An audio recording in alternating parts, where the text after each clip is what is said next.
Tonight on News 5 Live, a preliminary draft of the investigation on the BDF helicopter crash has been released. One glaring matter is that the fallen soldiers communicated via WhatsApp from the chopper to base.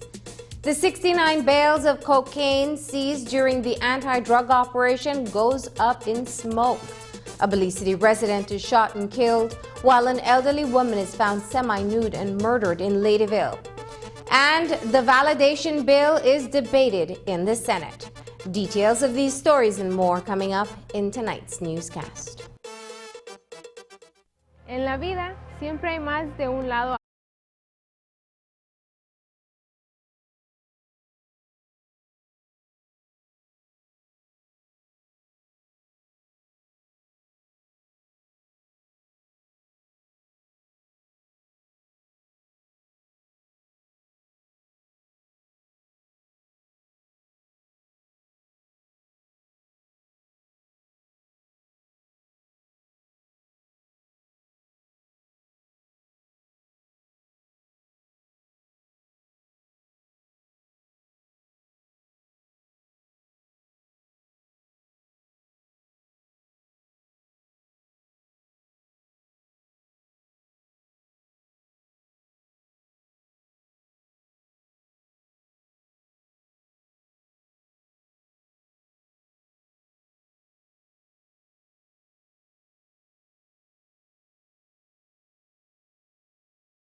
Good evening. Welcome to News 5 Live for Tuesday, March 10th. I am Marlene Cuellar. A preliminary report of the investigation into the helicopter crash that killed 4 soldiers, Majors Adran Ramirez and Radford Baiza, along with crew members Corporals Reynaldo Chaco and Yasser Mendez, was released this afternoon. It is a first report, so there are still many questions as the investigation moves forward. The report was presented by National Security Minister Michael Parafit, flanked by Commander of the Belize Defense Force Stephen Ortega, Chief of Defense Staff John Borland, as well as lead investigator into the incident Captain Elton Bennett.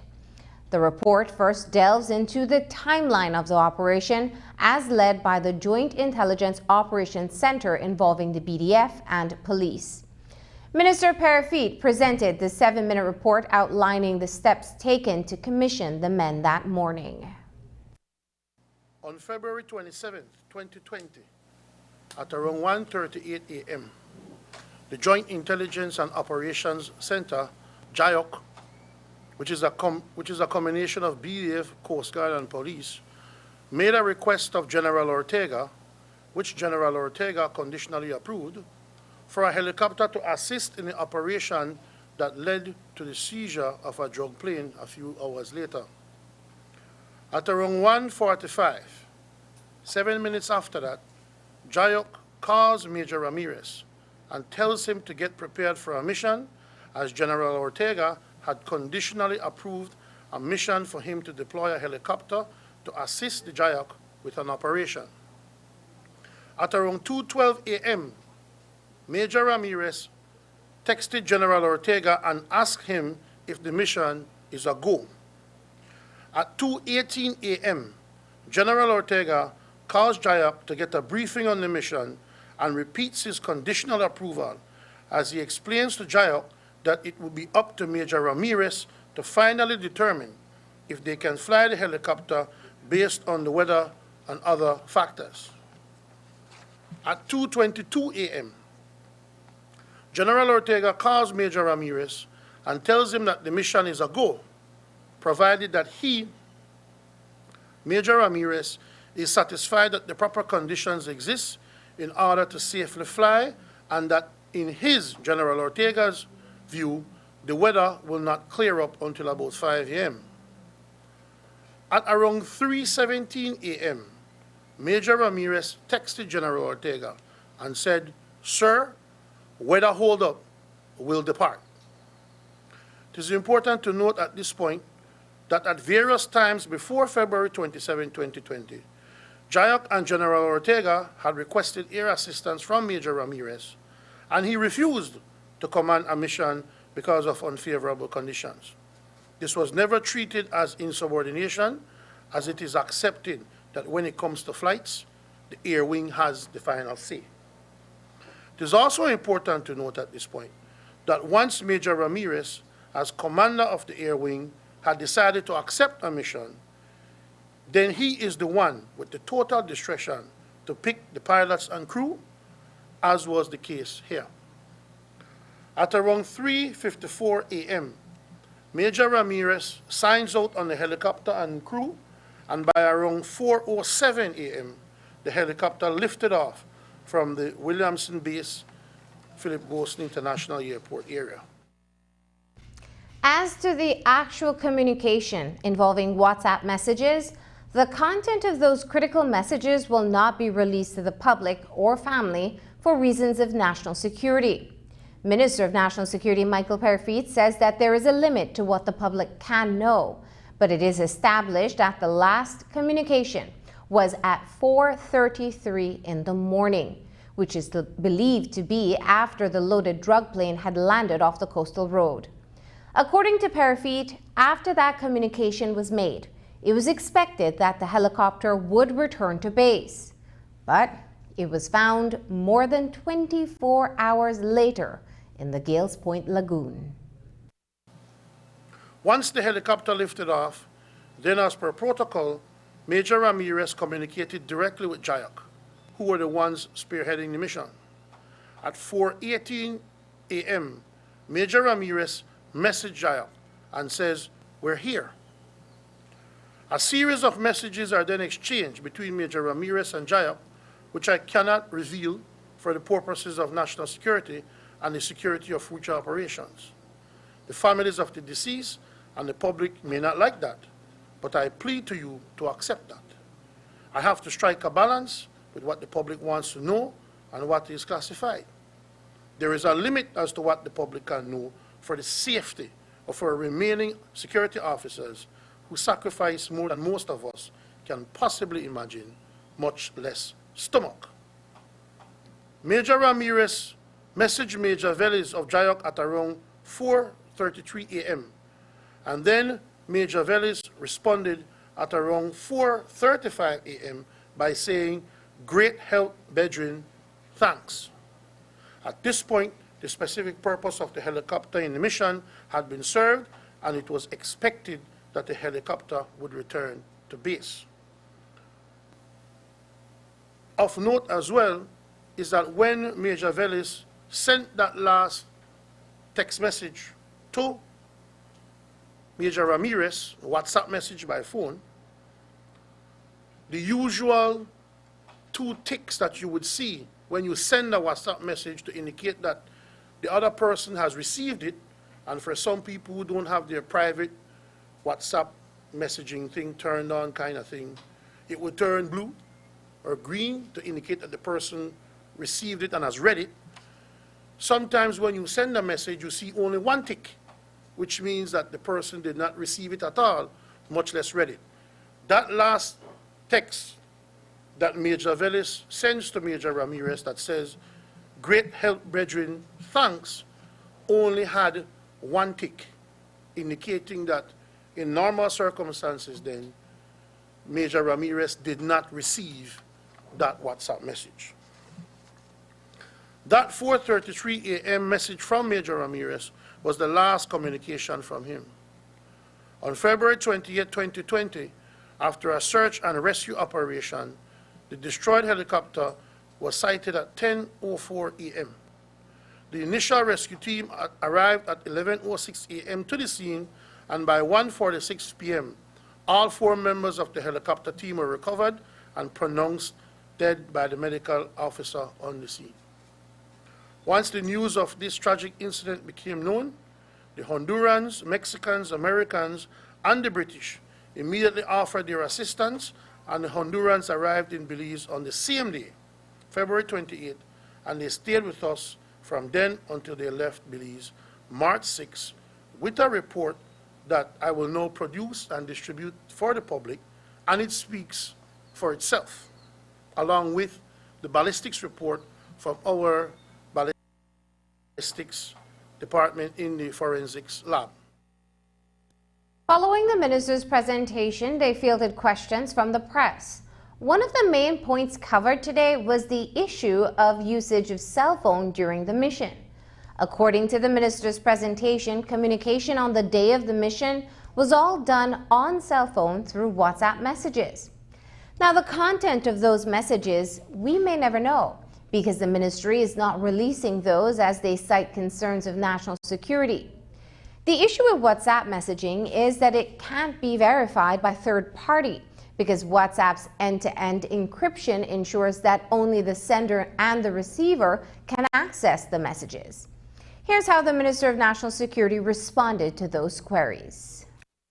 Was it by regular text or a combination of regular text and WhatsApp messages that you've outlined there? Was it all by WhatsApp? Yes. No regular text messages? Not that we can see. So talk to us about protocol and use of WhatsApp in operations. Well, that's what we use. That's what we can afford to use. We don't have the level of equipment that has us at that level of technology that we can operate or communicate at a level that we would want. We have to do with what we have. And based on what the resources that are placed in the Ministry of National Security, that's all that we could afford to do.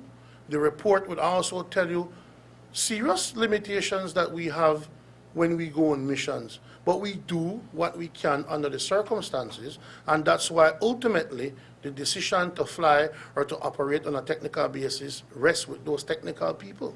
How would you independently validate WhatsApp messages? That's the question, sir. I don't know about you, but I can understand completely why you wouldn't want to trust me. Because I'm a politician and a lawyer. Not two things that go with trust these days. But you have The question is, the rest how of the is the people, WhatsApp independently the rest validated? of the people just at as this text table. messages What are? you're implying is that when the general turned over his phone for this investigation and showed us his communication, you're telling me that you don't have any level of trust in the general, the head of the Belizean army? The question you don't is, have what any is the trust? independent validation, sir? I trust the general, and we will trust go of with the that. general comes from the independent validation of the messaging system. What is the independent validating measure for the WhatsApp messages? There was That's the none. question. I Thank trust you, the sir. general. While it is being questioned as to why the men didn't have radio communication with them, Brigadier General Stephen Ortega says that that decision and the use of cell phones for communication would be a matter taken up by GEOC. Ortega says that GEOC coordinated the mission and they made certain determinations that day based on their assessment of the mission they were to carry out.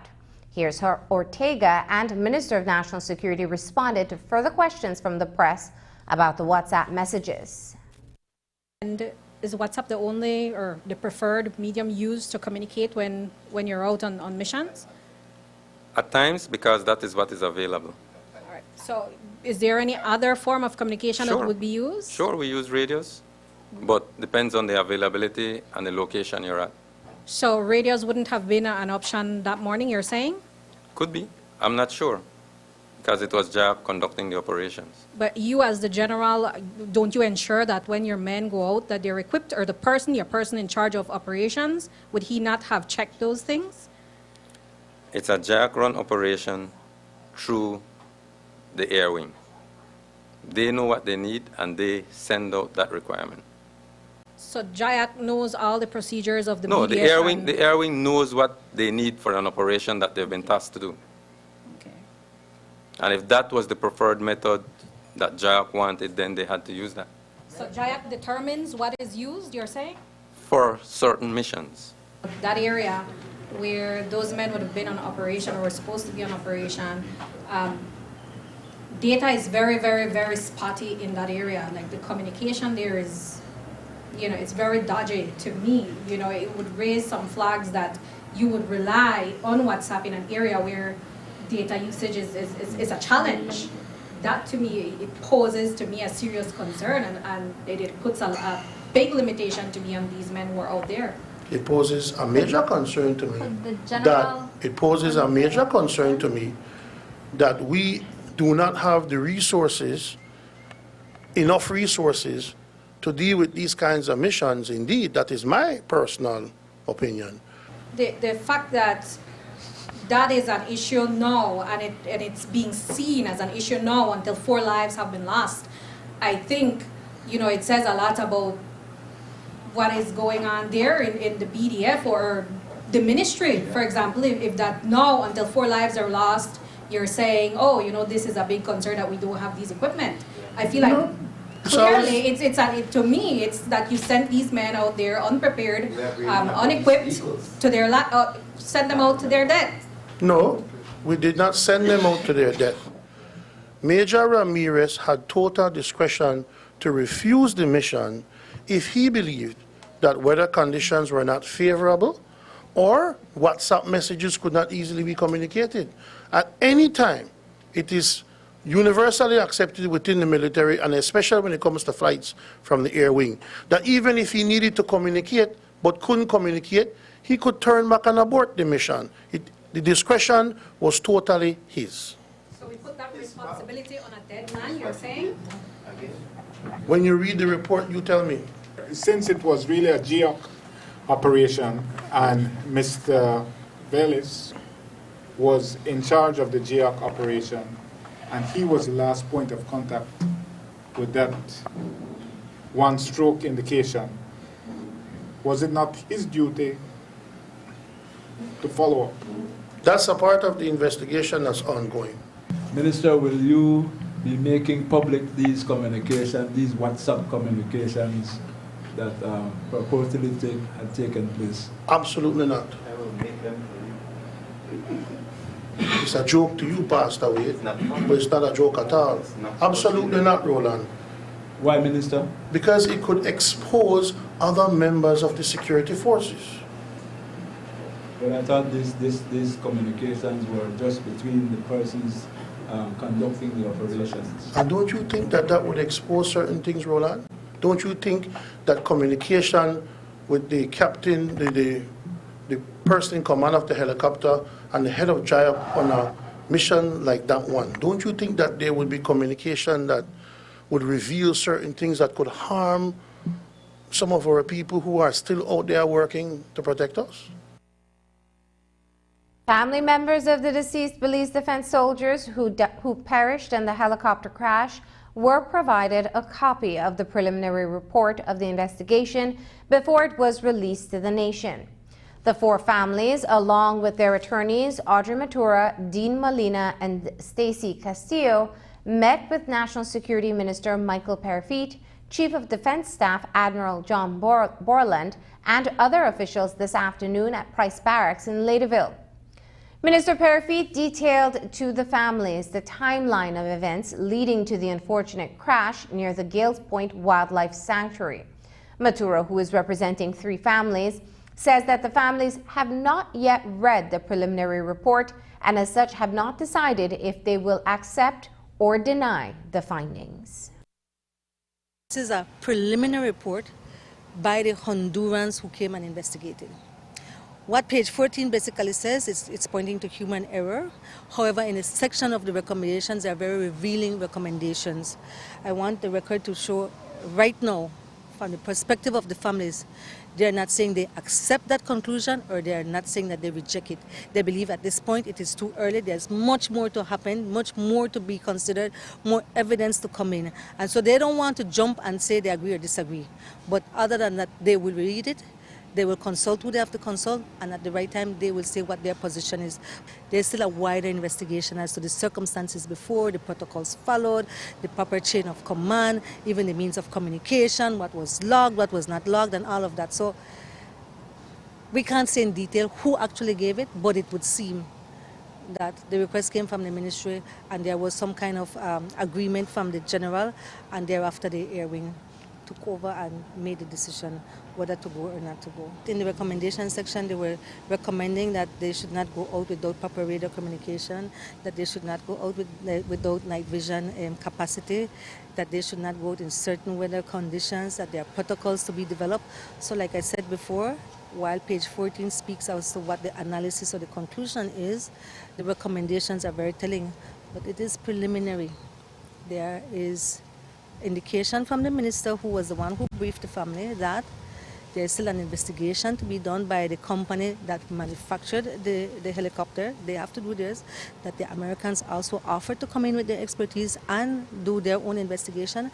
And as you all know, Admiral Borland is the one coordinating overall. So from the government perspective, we are expecting that after all these mini investigations are done, that they will step forward and give what is the larger investigation and conclusion. So we're literally only at preliminary stage. After having read the preliminary report, the families will meet again with Minister Michael Parafit and Admiral John Borland next week to discuss the findings. Attorney for three of the families, Audrey Matura, emphasized that the investigation remains in its preliminary stage and two more investigations, one from the company that manufactured the helicopter and another from the Americans, are also expected to commence. Matura says that at this point, she cannot say if the families have considered holding the government liable and filing a civil suit. that is a possibility, and also it may be that it's not a possibility because the government has said that they would be compensating them. I mean, that's a word that they've used. Compensation indicates that it's beyond their benefit. They're entitled to certain benefits as being members of the military. Compensation means is that we recognize something went wrong. You don't have to sue us. We will compensate you. So if it is a slip of the tongue or a misuse of the term, we don't know. So we are hoping that for the families, that whatever requests they make apart from their benefit, if they're entitled to any form of compensation, that we, the attorneys, will be able to handle it at the right time. But at this point, it is premature to say, because this is only a preliminary report and we still have many questions to ask of the investigators, of the government. We don't know if they'll be able to answer all of them when we come back next week, but we're asking them. Brick by brick, contained in bales of cocaine seized during a recent anti-drug operation were incinerated this afternoon at a safe location. The BDF and police made the bust on the morning of February 27 off the coastal road, confiscating 69 bales of the drug containing 2,394 kilos that were inside a Gulfstream narco plane. The street value of the narcotic substance has been put at $100 million, and it all went up in smoke today. Here's News 5's Isani Cayetano with this report. Consumed by a raging inferno, the tonnage of cocaine seized during an anti-drug operation on February 27th was incinerated this afternoon at an undisclosed location in Cayo District. The substantial shipment of narcotic flown into Belize from Venezuela was confiscated along with a Gulfstream aircraft that landed in a remote area off the coastal road. Brick by brick, the consignment was fed to an intense fire. Today, what is happening is that we have applied to the court for an order for destruction.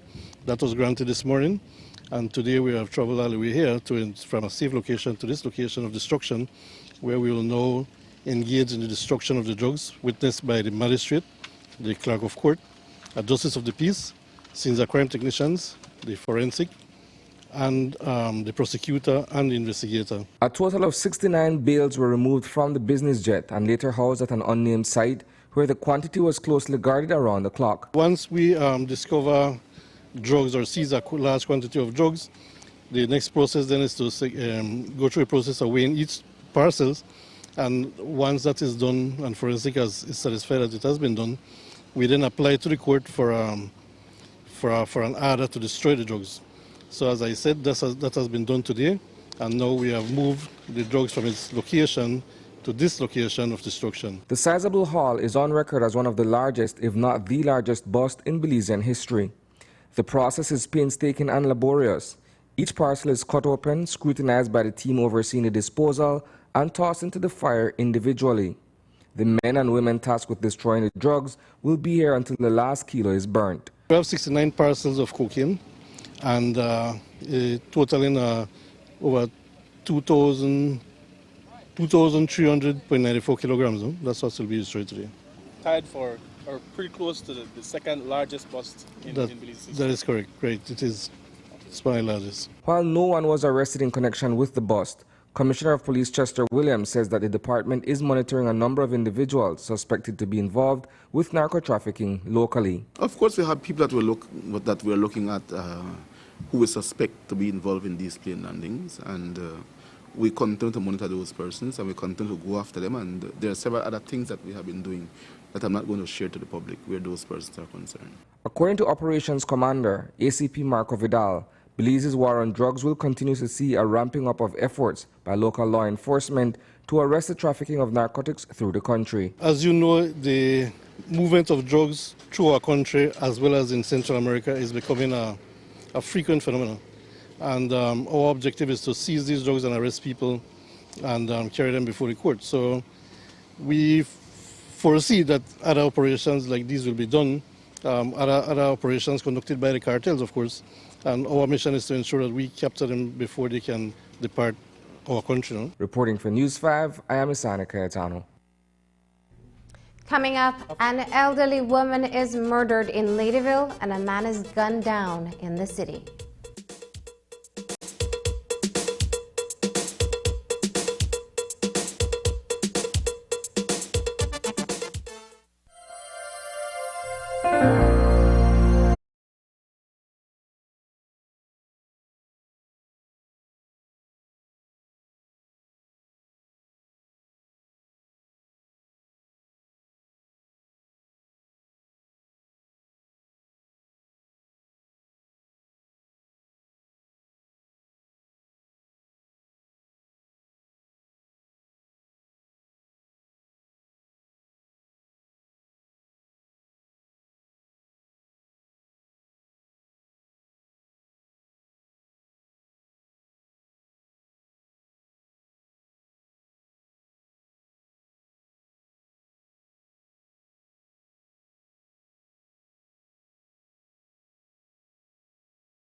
A 63-year-old grandmother was stabbed to death and her semi-nude body was found this morning.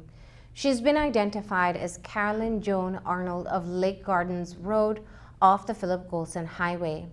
Prior to her brutal stabbing, Arnold had visited a friend on Monday night. A resident made the gruesome discovery around 7 this morning and called the police. News 5's Dwayne Moody reports. There was a gruesome discovery this morning on a dirt road off the Philip Golson Highway near mile 13. The partially nude body of an elderly woman was found on the side of the road near an illegal dump site in the area just after 7 a.m. today. She has since been identified as 63-year-old Carolyn Joan Arnold, who was last seen alive around 9 o'clock on Monday night as she left from a friend's house in the village. Police received information of a female body was sighted in a road in the Lake Garden area near the M&M construction site.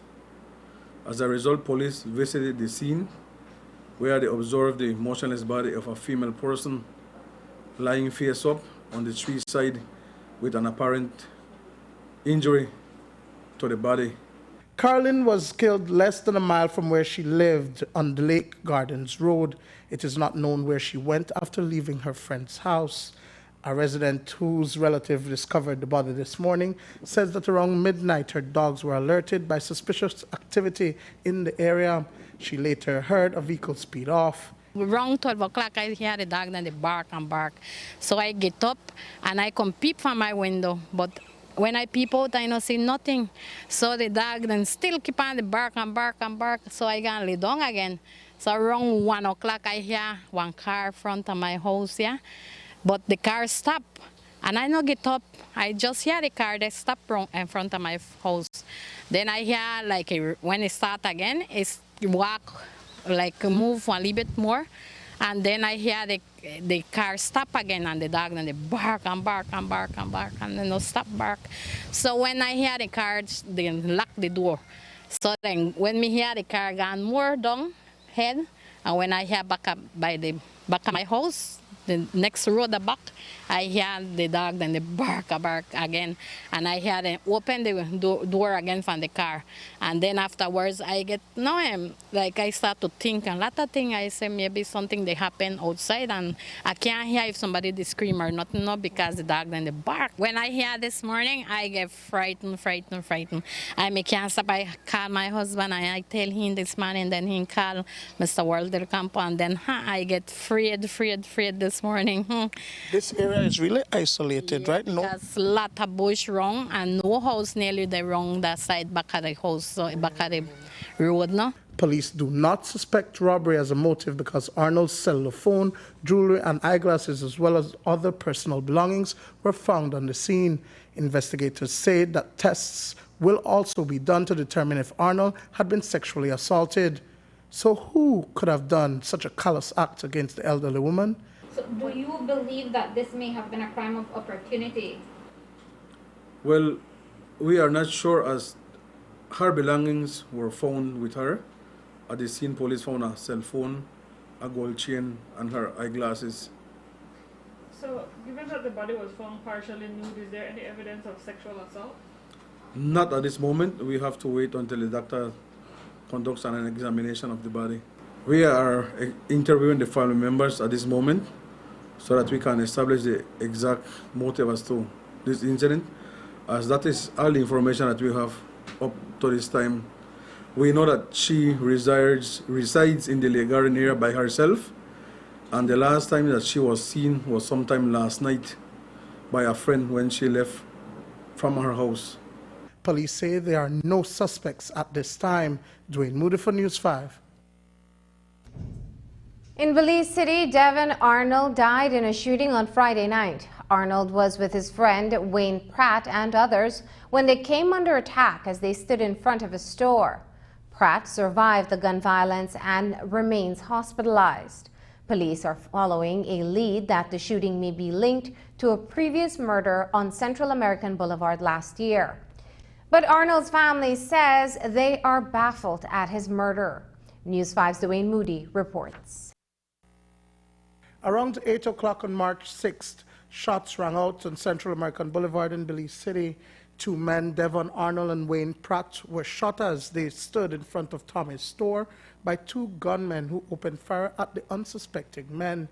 They were rushed to the KHMH, but Arnold succumbed to his injuries about an hour and a half later while receiving treatment. The news of his shooting alone came as a surprise to the family, who are still perplexed. I got a call, and when I got that call, it was stated to me that Devon was shot.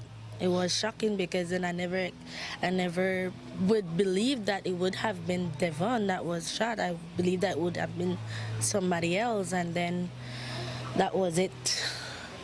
It was still shocking, still a shock to me. I still feel like it's a dream, but it's come to a reality now that it's happened. He passed away at the hospital? Yes, he passed away at the hospital. Arnold and Pratt were socializing with friends when they came under attack. He stopped at the alley and associated with his friend, and after that things just went haywire from there. Both of them, along with other friends, were standing in front of a shop on Central American Boulevard when they were approached by two male persons, each who were armed with firearms, who fired several shots at them, causing the fatal injuries to Mr. Arnold and injuring Mr. Wayne Pratt. So far, police have in custody two persons that they are investigating at this moment. Tanisha Slusher says that Devon was innocently killed and had no beef with anyone, nor was he caught up in the criminal justice system. He wasn't someone who was involved in any type of crime. He's the lovingest person. He laughs so hard. He's well-mannerly. Not a day goes by he disrespected anybody. So for us to hear that it was Devon, it was heart-wrenching.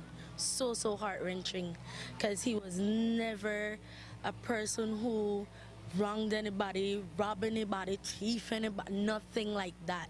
He was mannerly, always with his jovial smile. Nothing of the sort could say that he was to be targeted. Right? So, you think maybe mistaken identity, that why he was? We don't know. Honestly, we are still battered as what happened. We don't know what caused it. So what could have motivated the gun violence and murder? Superintendent Alejandro Cawas shares what the investigation is uncovering so far. We believe it is due to an incident that happened last year ago, that we believe it might be or have some connection in regards to two other shootings that had happened in Central American Boulevard.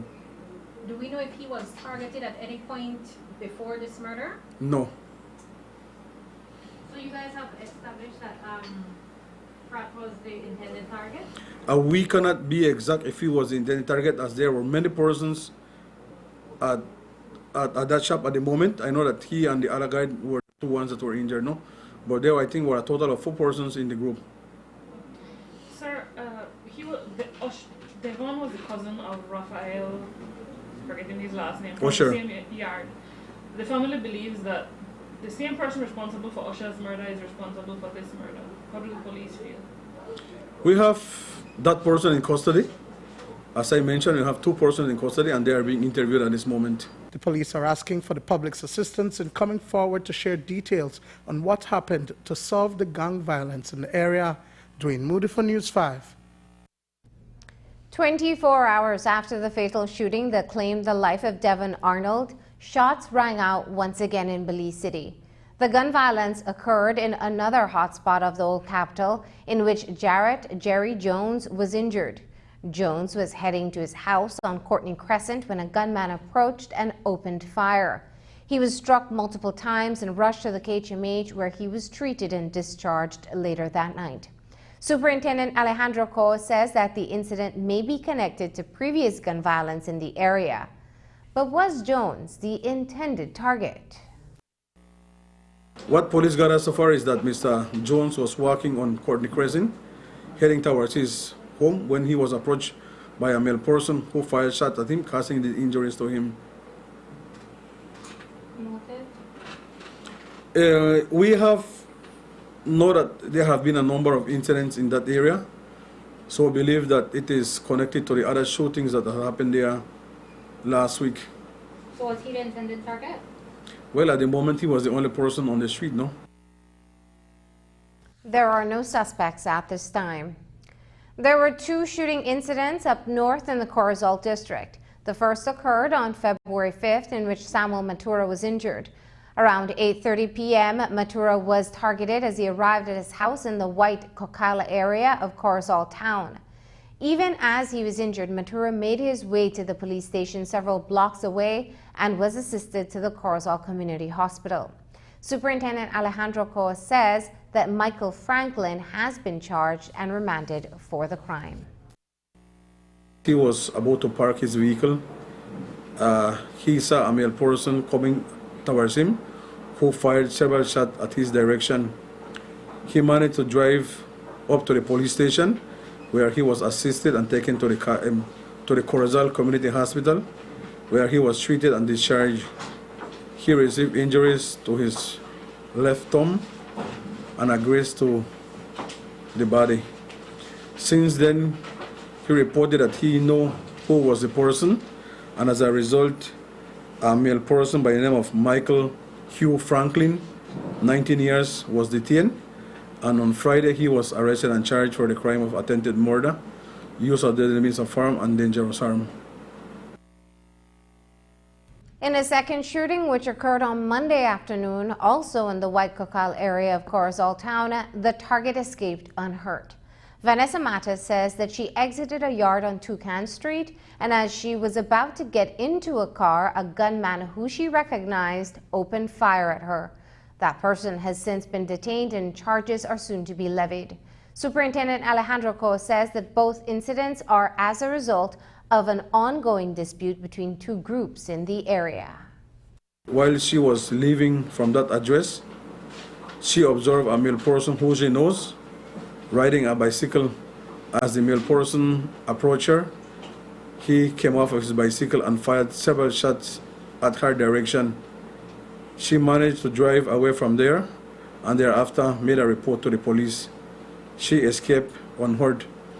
The person who she mentioned that she knows has been detained, and I believe that he will be charged sometime this evening.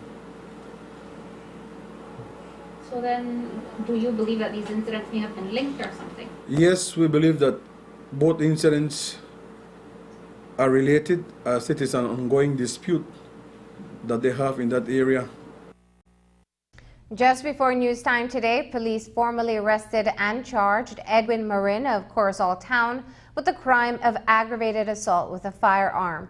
It is expected that Marin will be arraigned on Wednesday in the Corozal Magistrates Court. Assistant Commissioner of Police Marco Vidal has been tapped as lead investigator into a criminal probe involving former Minister of National Security John Saldivar.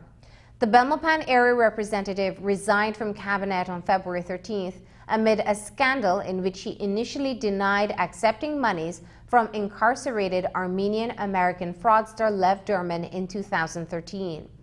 While he is no longer a member of cabinet and thus holds no ministerial portfolio, Saldivar is not off the hook just yet, as he's being investigated to see whether any laws were broken during the transaction of large sums of money on a monthly basis. According to ACP Vidal, the scope of the investigation is rather broad. I can say is that the operation is well underway. We are doing a number of things, and the scope of the investigation, of course, is to determine if a crime was committed and what type of crime was committed by the minister. Our investigation is broad and is wide, and we will ensure that any person who is associated and there is something linking him with any kind of criminal activity, then we are investigating all of those. So it's not limited or any parameters set that this is the confines of what we investigate. As I said, it is broad, and we will pursue every angle that we have to follow.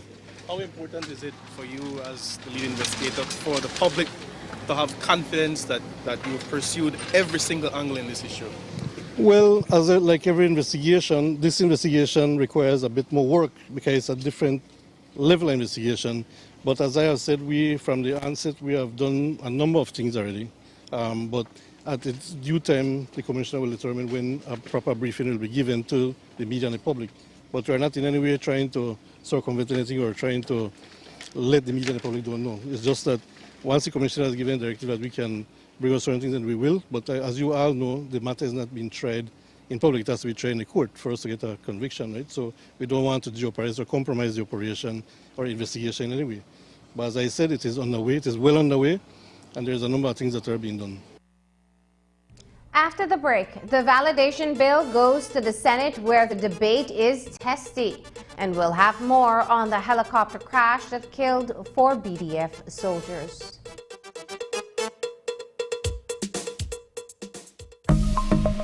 Welcome to Ramada.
Back to the press conference on the BDF helicopter crash.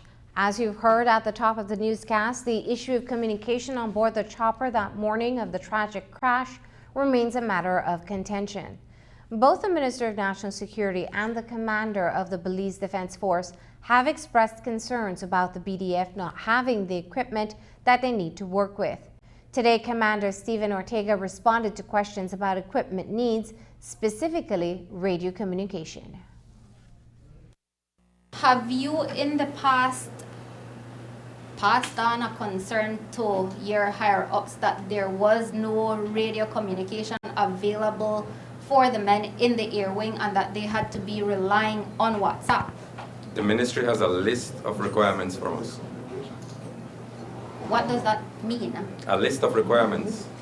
So, resources that is required. meaning that you have made a request to the ministry for such equipment? For various For appropriate various equipment. Various Did equipment. radio include one of them? Various equipment. How long ago was that made? We do it every year around the budget time. And so then no radios were gotten last year, the year before, since the air wing became operational when you got these 2 helicopters? Answers it. Sorry? That answers your question. Meaning that you answered have your question. not The answer We is have, no. we have requested. The answer is no. I'm not. No, we have I'm not- requested. What else can I say? This evening at 6, the Ministry of National Security issued a What analysis- 23-page written report that was produced by the Honduran Air Force team. The ministry offered to host the media in a Q&A session after they have reviewed the report. We'll have more on this in Wednesday's newscast. But back to today's briefing, where the panel answered questions about the weather, fuel, and other matters related to the helicopter. Here's how that went. Analysis is being done of the weather and by what means? Well, it's in the report. It's referred to by the National Meteorological Service assisted the Hondurans and all of the members of the investigative team, and they spoke and they did consider very seriously weather conditions at that time. Can you say how much fuel the helicopter had and what distance that fuel would have allowed the helicopter to travel?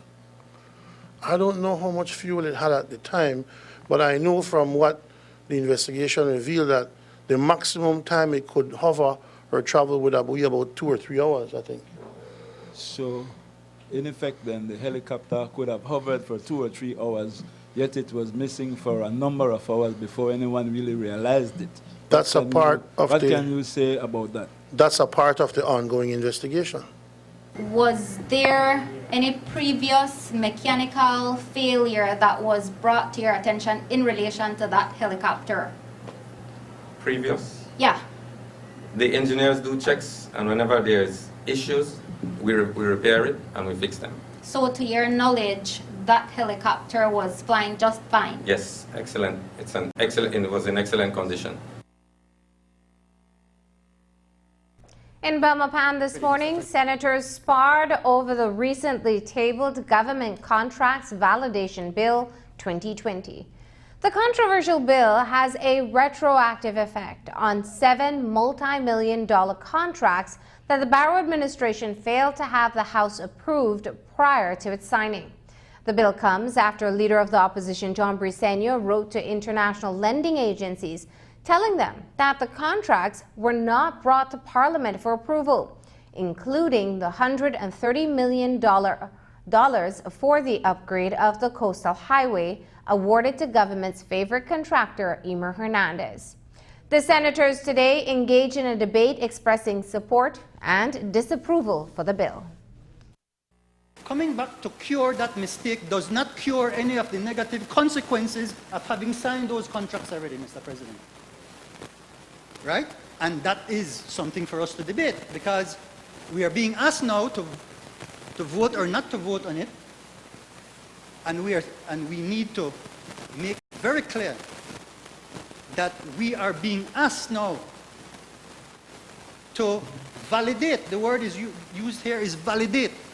To validate the violation of the law, and then we use the word cure. Cure is not the right word there. You cannot cure the consequences of the mistake that has already been made. You do not have a leader like ours. Our leader said, I made an omission. I made an omission. Mea culpa. I did not lay them down as the minister responsible for finance and for this. I did not lay them down. So what did he do? He admitted he was wrong. He admitted he made a mistake. So since we made a mistake, what do? You now lay it down and make it with retrospective effect as allowed under the Constitution. If I can understand that one was excluded, Mr. President, or maybe 2, I can say maybe there was not an intentional omission. But when I see 1, when I see 5, when I see all the way to 7 contracts not being brought before the House for us to examine it,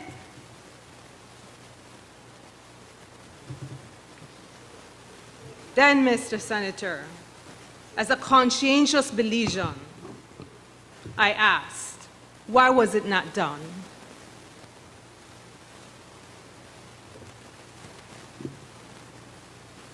To my mind, it was an obvious omission, intentional, deliberate. When I looked at the various contracts, they refer to different tendering procedures. The coastal highway upgrading contracts refer to, when you looked at the documents within the contracts and the letters from the Ministry of Finance and from the Attorney General's Ministry, that one referred to Section 21 of the Finance and Audit Reform Act, which speaks to the limited tendering procedure, not the open tendering procedure that Section 19, subsection 6 of that same act refers to. Why is the contract validation bill referring only to Section 19, subsection 6 of the Finance and Audit Reform Act when the various sets of contracts follow different tendering procedures? It is not anything having to do with the procurement process or anything like that. It is the timing, the singular issue that this is fixing is the fact that they were not tabled within the 30-day period required by the law. This Government Contracts Validation Act 2020 is nothing more than a confession, Mr. President. It is a confession by the Prime Minister that he did not follow the provisions of the Finance and Audit Reform Act. And it has consequences. Illegal behavior has consequences, Mr. President.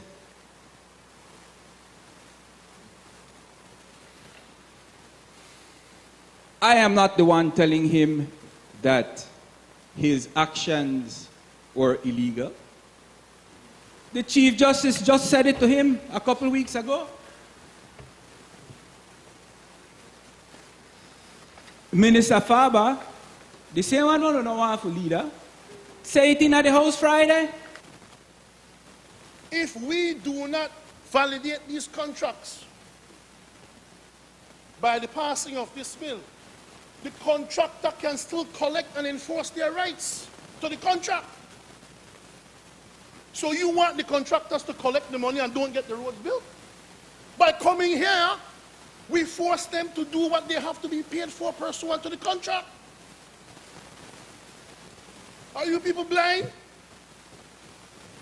These people who are the contractors and third parties can still enforce their rights even if we don't validate the contract. So we have to pay it anyway. So why would a responsible Prime Minister, knowing that we would have to pay on the contract, not admit that he committed a wrong and come to Parliament to cure that wrong?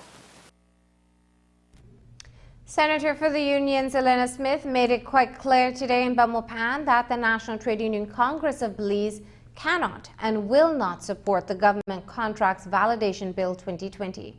The debate got testy, and during Smith's presentation, UDP Senator Michael Perifi pointed out that the bill is not a result of the Chief Justice's recent decision in which he ruled that over $1 billion were spent illegally and that the PM had violated the Constitution. It seemed to be that we are trying to remedy the situation because we know of the implications of the judgment. And so that might be why we have to do. There's no judgment per. No. That's supplementary budgetary appropriations, not validation of contracts. Senator. Thank you, Mr. President. As usual, rudeness that we have to go through in this Senator. House. Nonetheless, Mr. President. Exception to that. I am allowed, under the rules, to a point of order. Yes, sir. No. No, that's not how the point of order works. Learn your rules, man. Learn your rules. Senator. No, man. Senators. Okay, then. Senator Court.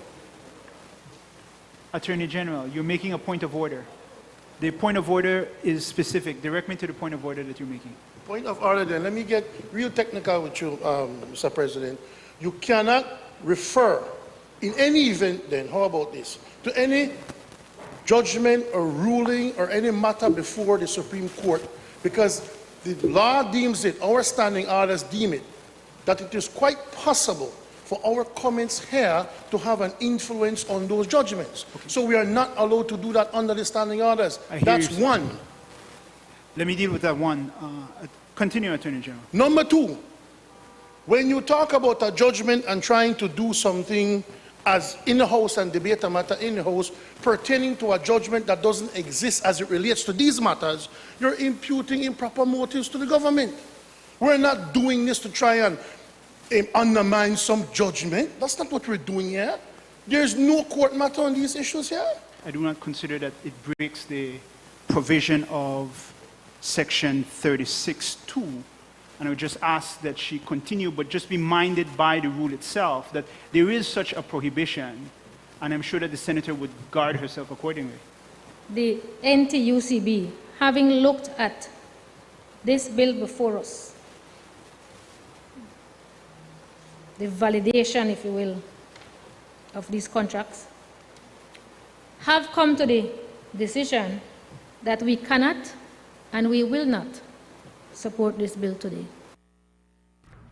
Supporting the bill today was Senator for the Churches, Ashley Rock. According to Rock, he does not believe that a law was broken in the biblical sense. In fact, Rock said that he would not dare to criticize Prime Minister Dean Barrow or say that PM Barrow broke the law. While it may have been late, it is easy for us to say that the law was broken. Now, as a Christian, reading the Word of God, we must always remember that the law was not made for man, or man was not made for the law, but the law was made for man. And there will be time when we will have to seemingly break the law a little, but come back to the point where we correct it, because it is important to correct. I see that there was no breaking of law. I don't hear or think that there was no breaking of law. I think that Prime Minister, being the man that he is, and as I've looked at him over the years that I've been here, being the man that is persistent as he is, I would not dare to criticize him and say that he broke the law. I would agree with him that he did err in bringing it to the House at the time that it should have been brought. It was bad for not coming to the House at the appropriate time. But you won't kill somebody because they forgot to do something. You will say to them, okay, I remember you forgot, but this is an important matter, and please don't forget again. We, looking at this from a different lens, Mr. President, have agreed that we will support the bill. Strongly opposing the government contract validation bill was private sector Senator Mark Lizarraga. Lizarraga told the government senators that during every sitting of the upper chamber, social partners continue to remind the government that the requirements outlined in the Finance and Audit Reform Act must be followed. Lizarraga says it's like talking to the wind. I think it's normal. I don't think our outrage at this bill is unjustified. I think it is normal. In a Creole, you say, "A tired tell you so, your head hard." It is normal for us to feel this because every time we come here, we reminded the government of their obligations. What is particularly insulting, Mr. President? You know why this thing is here today? because the leader of the opposition wrote a letter to the lending agencies, to the foreigners, and they are pressuring the government now to get this thing rectified. We only come here to pass laws when we want borrow money, when we are forced to buy some foreign power, or when we want to get out of jail. It's a travesty. It's a shame. It's a shame that we have not learned to listen to one another in here and take advice. Because when I first came to this house, granted, maybe my level of outrage has increased over the years because you feel like you're talking to the wind. You try to convince your colleagues, man, this is the law, you have to follow it. This is a law that we fight for pass. We in the business community were very, very vocal. We joined the unions in their call for greater transparency and accountability. When we come back, the Public Utilities Commission approves rate increase for electricity.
The Public Utilities Commission held a press conference today following the submission of an application by Belize Electricity Limited for a full tariff review proceeding for 2020 to 2024. The FTRP, as it's known, is a review and subsequent determination by the PUC of the regulated values, mean electricity rate, as well as tariffs, rates, charges, and fees that are applicable for the period in question. While the existing forecast envisages an increase in costs and mean electricity rate of 45 cents during 2020 and 2024, BEL intends to maintain its current rates to customers up to December 31st, 2020. When we set rates, we're setting rates for a future period. And things change during that future period. And so in some instances, it might be hurtful to BL. In some instances, it might be beneficial to BL and hurtful to customers. Based on the rate setting methodology, we believe it's only fair to do reconciliations. The cost of power is one that definitely forces us to do that because BL is not allowed to suffer a loss or to incur any profits on the cost of power itself, any markup. So when we include a certain cost of power in the rates, if that isn't achieved, then based on the law, we believe we need to do some corrections to fix that situation. Now, during the period in question, the cost, most of the corrections that we did is related to cost of power. We're all aware by now that since July 1st of 2018 to June 30 of 2019, BL had incurred significantly more expenses for power than was approved in the rates. And over the last two opportunities, BL had asked PUC to defer any rate changes.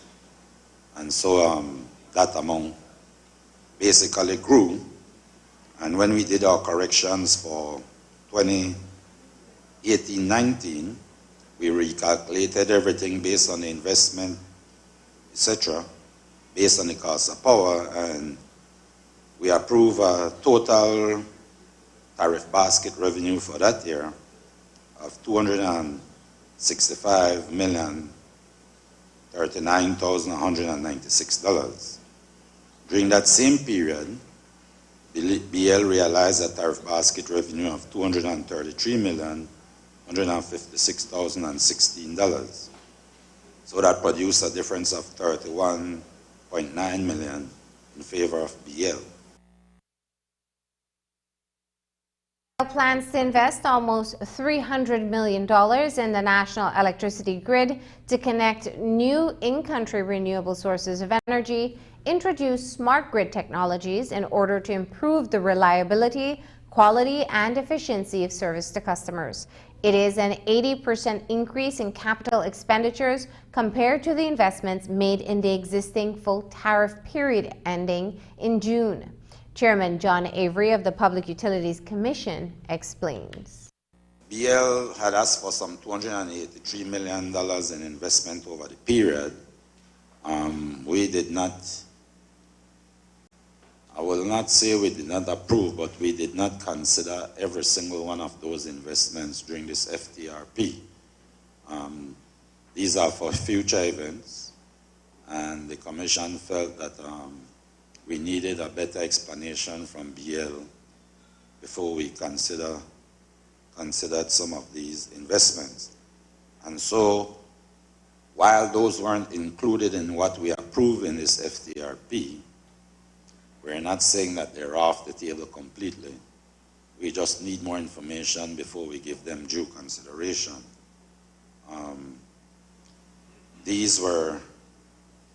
These were mostly in relation to the addition of solar generation. BL has indicated to us that it will hire a consultant to advise it on the take-up of solar generation. And so we felt that we shouldn't do anything concrete until we have the benefit of that consultant's report.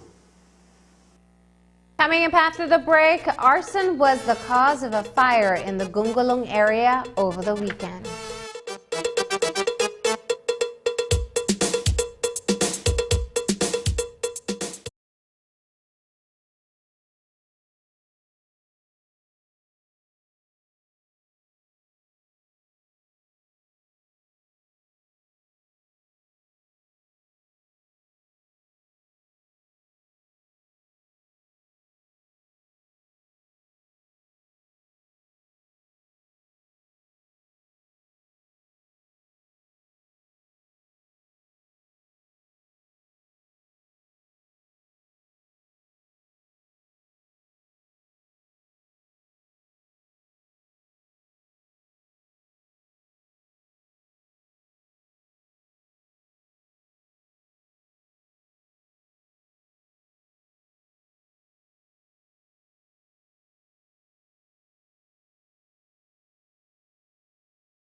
Police and the fire departments are investigating a case of arson in the Gungalung area of Lake Independence.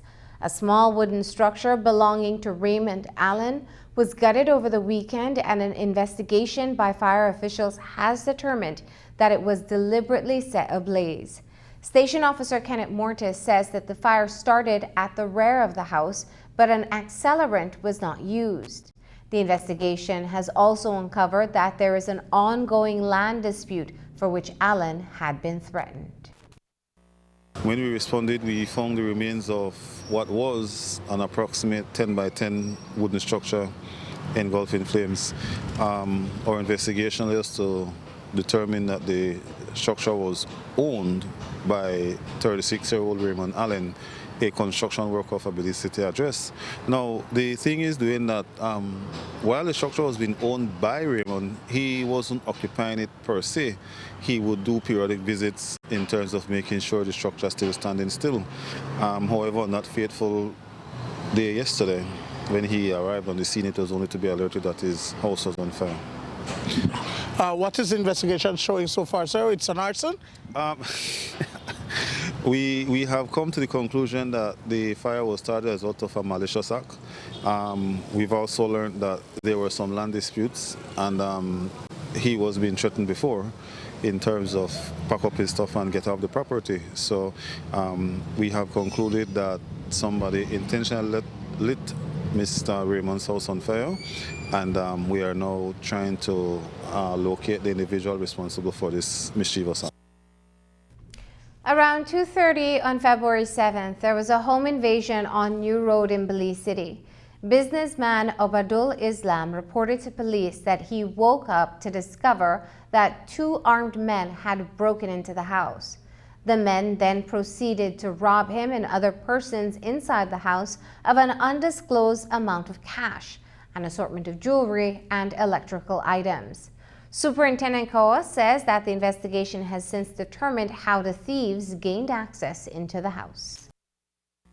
Obaidul Islam, a 55-year-old Belizean businessman, who reported to the police that at about 2:30, while he was sleeping inside of a room, he heard some noise coming out from inside of the house, and thereafter observed two male persons inside of the room, two of them armed with firearms. As a result, they held him up along with other persons, and they stole from them an undisclosed amount of cash.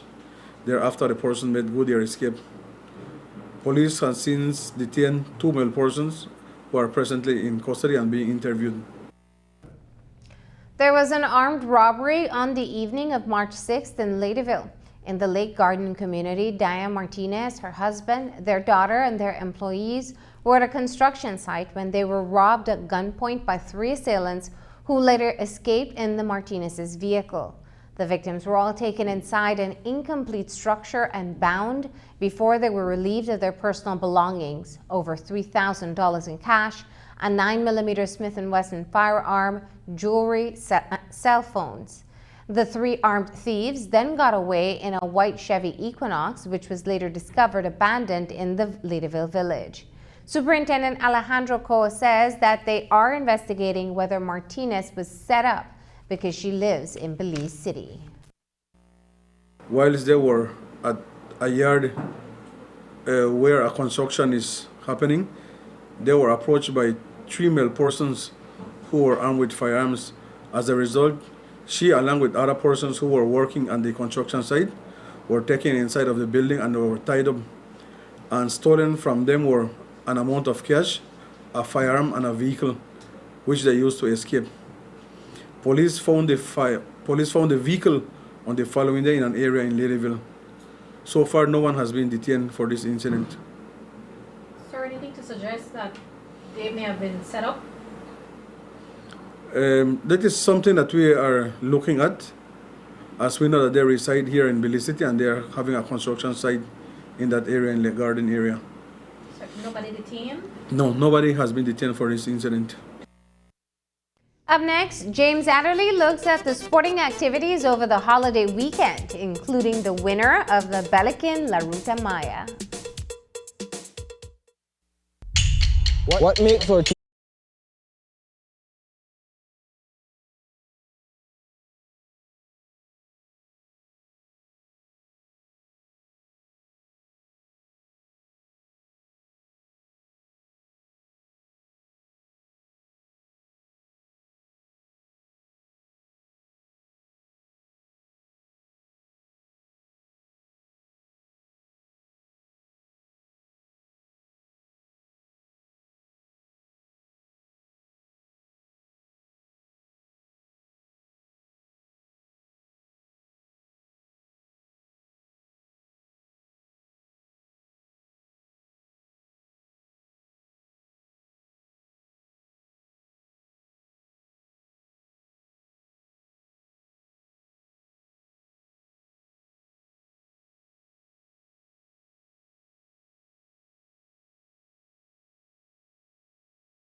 Sports Monday is brought to you by the Belize Bank.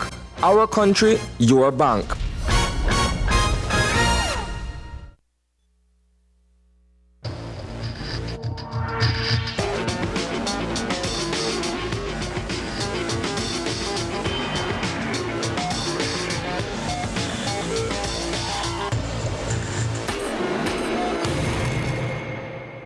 Good evening, I'm James Adderley. Welcome to Sports Monday. The Belikin La Ruta Maya annual 4 days canoe race traveled from San Ignacio to Belize City for 170 miles over the 4-day weekend. For 4 days, Core, a trio consisting of Jerry Cante, Armando Cruz and Daniel Cruz, mastered the weather, the tide, the distance, and the competition. But first, the scenery at the start is always something to behold, folks. After winning the first stage, Core takes command in stage 2 with emphasis, with no real challenge at the tape. Team Lucas would finish a distant second a minute and a half later, while the defending champion Niche is forced into third place some 6 minutes after pace. Efrain Cruz, Alex Cruz, and Felix Cruz, they all know that they are being challenged by the front runners. Coast Guard Unity 1 pulls in fourth, accepting the fact that they would have to work harder, but then Wilbur Daniels, Kenrick Daniels, and Daniel Gregorio are no strangers to this particular contest. Let's enjoy the sights and sounds as we head to Henderson Bank. This picture reveals the beauty of Mother Nature and the colorful wave that rides the currents of the river.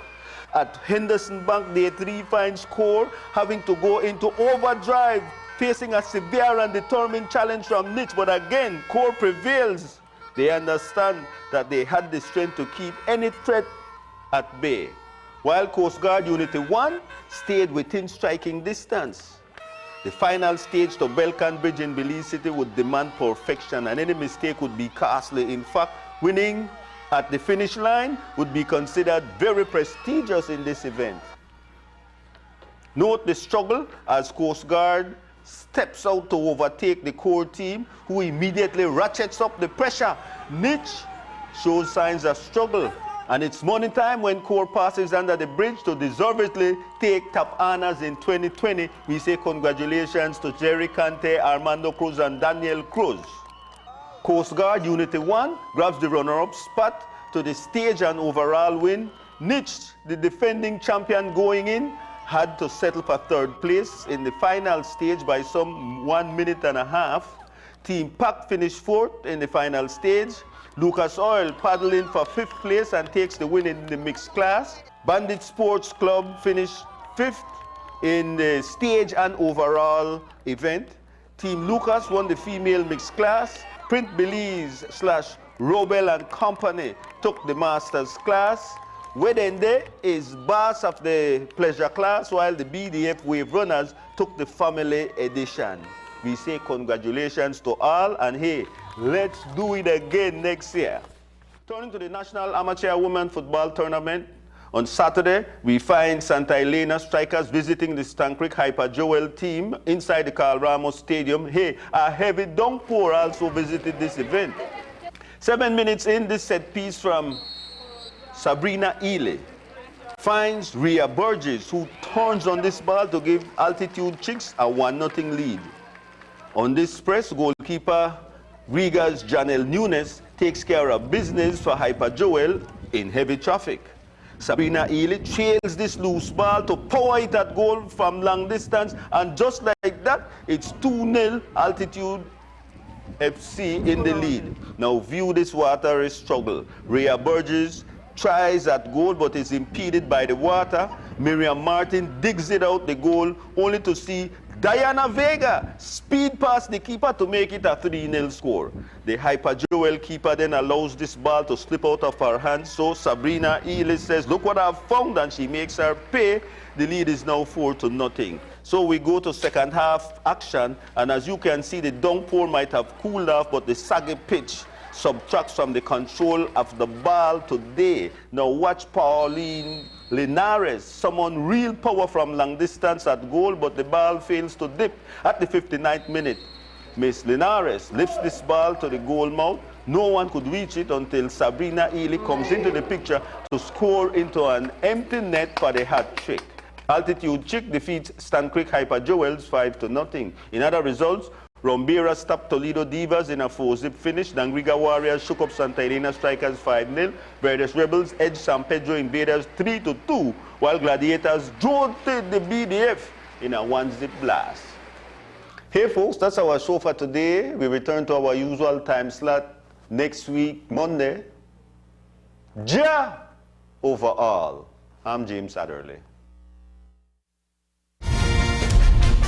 Sports Monday was brought to you by the Belize Bank. Our country, your bank. The Belize Bank